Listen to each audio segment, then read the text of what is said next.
Hello viewers, আসসালামু আলাইকুম। এখন আপনাদেরকে দেখাবো রিংয়ের কিভাবে চান্দি লাগানো হয়।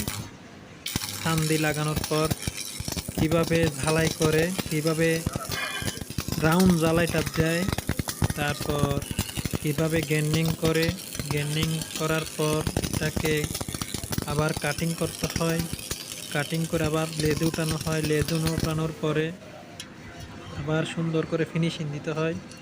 ফিনিশিং দিয়ে তারপর ওকে করতে হয়। মনির ভাই এটা আবার গ্যান্ডিং দিয়ে মোটামুটি ফিনিশিং দিতে আছে, কারণ এটা একটা রাউন্ড ঝালাই হয়ে যায়।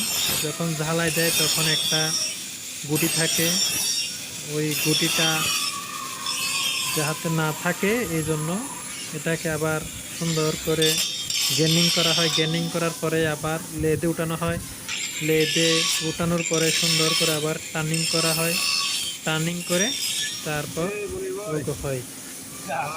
আমাদের মনির ভাই খুব পরিশ্রম করতে আছে। রিংটা আরও কয়েকটা কাজ আছে, ইনশাল্লাহ। ভালো থাকবেন। আসসালামু আলাইকুম রহমতুল্লাহি ওয়া বারাকাতুহু।